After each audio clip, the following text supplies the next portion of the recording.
Hi అండి. ఎలా ఉన్నారు? బాగున్నారా? నేనైతే బాగున్నానండి. మీరు కూడా బాగున్నారనుకుంటున్నాను. హ్మ్. యూట్యూబ్ ఛానల్ ఓపెన్ చేసి ఈ రోజు నుంచి 20 రోజులు అవుతుందండి.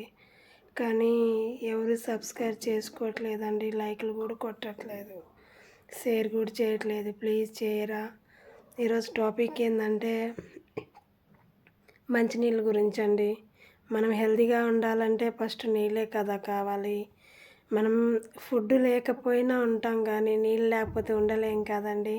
కాబట్టి ఖచ్చితంగా ఒక్కొక్కళ్ళు వచ్చి 5 లీటర్ల నీళ్ళు అనేది తాగలేం కాబట్టి మినిమం గంటకు ఒక గ్లాసుడు తాగడం వల్ల మనకి కావాల్సినంత నీళ్ళు అయితే సరిపోయిద్దండి మన బాడీకి. ఖచ్చితంగా గంటకి కాకపోయినా 3 అవర్స్‌కైనా 2 అవర్స్‌కైనా ఖచ్చితంగా యూరిన్‌కి వెళ్ళాలండి. యూరిన్‌కి వెళ్ళకుండా వాటర్ తాగకపోతే ఖచ్చితంగా మనం డీహైడ్రేషన్ అయిపోతామండి. మీరు చాలామంది గమనించే ఉంటారు. చాలామంది స్కిన్ డ్రైగా పాలిపోయినట్టు ఉంటుంది. కానీ కొంతమంది స్కిన్ చాలా గ్లోగా, కాంతివంతంగా కనిపిస్తూ ఉంటుంది. కాబట్టి దానికి అర్థం ఏందంటే వాళ్ళు ఏదో పూస్తున్నారని కాదు. ఎక్కువ శాతం నీళ్ళు తాగడం, అలానే మంచి అంటే వాటర్ మిలన్ అలాంటివి ఫ్రూట్స్ తినడం వల్ల కూడా మంచిగా మనము వాటర్ అనేది మన బాడీకి ఉంటుందండి. ఖచ్చితంగా అయితే మనం వాటర్ అనేది మనకు తగ్గంత 5 లీటర్ తాగలేకపోయినా పర్వాలేదండి. 4 లీటర్స్ అయినా తాగండి. అలా తాగడం వల్ల మంచి హెల్తీగా అనేది ఉంటాము. ఇంకోటిది వాటర్‌తోనే మనకి యూరిన్ అనేది డిపెండ్ అయి ఉంటుందండి. యూరిను ఎలా వస్తుంది అంటే కలర్స్ చూసుకోవాలండి. మంచి వైట్ కలర్ అయితే డీహైడ్రేషన్‌లో ఉన్నామని అర్థమండి. కొంచెం లైట్ పసుపు కలర్ అంటే సమ్ బెటర్ అని అండి. ఇంకా కలర్ చేంజ్ అయితే ఇంకా మనం నీళ్ళు లేవని అర్థమండి. అంటే కొంచెం ఎక్కువ నీళ్ళు తాగడం వల్ల మంచి హెల్త్ అయితే పొందొచ్చండి. ఇప్పుడు వాష్‌రూమ్ లేవని ఎక్కడంటే జర్నీలో కూర్చొని ఉంటాం కదండీ. అప్పుడు వెళ్ళడానికి కష్టమని వాటర్ తాగము. కానీ అదే ఎక్కడో చోట జస్ట్ వాష్‌రూమ్‌కి వెళ్ళినప్పుడు చురుకు, మంట అనేది ఎక్కువ వస్తుంటాయి. అలానే ఎలాంటి నీళ్ళు తాగాలి కదా! అది కూడా తెలుసుకుందామండి ఈరోజు.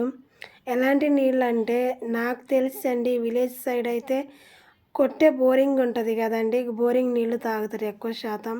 పాతకాలంలో అయితే అయ్యే తాగేవాళ్ళండి. చెరువు నీళ్ళు, చెలగ నీళ్ళు అని అలా తెచ్చుకొని తాగేవాళ్ళు. కానీ ఈ రోజుల్లో అయితే అలా కుదరదు కాబట్టి ప్రతి ఇంటికి ఒక మోటర్ ఉంది. మోటార్ నీళ్ళు తాగుతున్నారండి. మోటార్ నీళ్ళు డైరెక్ట్ తాగకుండా కాగబెట్టుకొని చల్లార్చుకొని తాగడం వల్ల మంచి ఆరోగ్యం అయితే తీసుకోవచ్చండి. అలానే మనం సిటీ కల్చర్ వల్ల ఏందంటే అండి మినరల్ వాటర్ అని తాగుతున్నామండి. అవి ఎంతవరకు కరెక్ట్ అనేది నాకైతే తెలియదండి. ఎక్కువ శాతం కాళ్ళు నొప్పులు, చేతుల నొప్పులు అవన్నీ ఆ వాటర్ వల్లే వస్తున్నాయని చాలామంది అయితే చెప్తుంటే నేను విన్నానండి. నేను కూడా అదే అనుకుంటున్నానండి. మేమైతే కుండ నీళ్ళు తాగుతామండి బయట నుండి. మేము కూడా ఫిల్టర్ వాటరే తాగుతున్నాం. ఇక్కడ దొరకవండి మున్సిపాలిటీ. కానీ అయ్యే తాగి కుండలో పోసుకొని కాగబెట్టుకుంటున్నామండి. అలానే ఫ్రిడ్జ్‌లో వాటర్ కూడా తాగకండి. ఇప్పుడైతే సమ్మర్ వస్తుంది. అది దృష్టిలో పెట్టుకొని చల్లటి నీళ్ళు తాగుదామని ఫ్రిడ్జ్‌లో వాటర్ తాగొద్దు దయచేసి. అదే ఒక కుండ తెచ్చుకొని ఆ కుండలో నీళ్ళు తాగడానికి ట్రై చేయండి. చిన్నపిల్లల దగ్గర నుండి పెద్దోళ్ళ వరకు ఫ్రిడ్జ్‌లో నీళ్ళు తాగకుండా చూసుకోండి కొంచెం. కుండని మెయింటైన్ చేస్తూ ఉంటే అదే అలవాటు అవుతూ ఉంటుందండి. కుండ నీళ్ళే బాగుంటాయి.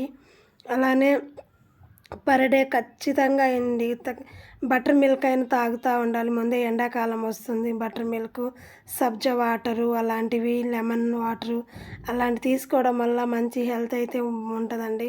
ఖచ్చితంగా వాటర్ అనేది ఎక్కువ శాతం తాగుతూ ఉండండి. మంచి ఆరోగ్యం అయితే ఉంటుందని నేను చిన్న విన్నపం అండి.